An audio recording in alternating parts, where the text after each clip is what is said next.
Dayon na mo sa Skills Training Orientation Program para sa mga decommissioned combatants nga mga miyembro sa Moro Islamic Liberation Front nga miapil sa Annex of Normalization of Comprehensive Agreement on the Bangsamoro or CAB.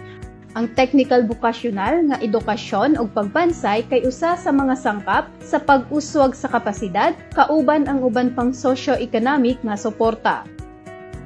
Kini kay usa ka programa nga gipatuman sa gobyerno sa Pilipinas pinaagi sa Technical Education and Skills Development Authority o TESDA. Sa Bangsamoro Autonomous Region in Muslim Mindanao, kini nga proyekto gipatuman sa Ministry of Basic, Higher and Technical Education's Technical Educations and Skills Development Bureau. Ang training skills kay nakatutok sa mga decommissioned combatants nga nakaagi sa opisyal nga proseso sa decommissioning na gipatuman sa Independent Decommissioning Body or IDB. Ang matag decommissioned combatants mahimong mapailawom sa skills training nga gihatag sa TESDA o MDHTE. Kay kundili, pwede mahimo usab nga ipasa ngadto sa angay nga mga paryente sa mga decommissioned combatants. Kini mahimong ang kapikas, anak, amahan, inahan, igsuon o apo. Ang training skills kay gihatag ngadto sa mga decommissioned combatants o sa ilang mga duol nga paryente aron mapadako ang ilang kapasidad sa panginabuhi pinaagi sa pagbaton og praktikal nga kahanas. Alang ni adtong gustong muuswag sa ilang negosyo, ang training skills kay makatabang sa pagpataas sa kita pinaagi sa duwang produksyon, mas maayong kalidad sa produkto ug mas taas ang presyo nga pagbaligya.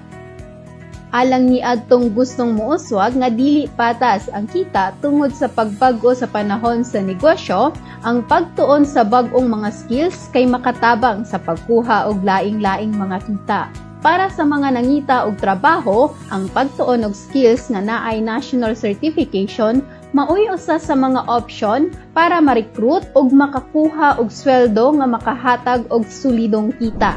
Adunay lain-laing mga istruktura sa pamilya alang matag panimalay ug ang matag usa sa kanila kay mahimo og lain-laing mga desisyon kung unsaon pagpangita og kwarta.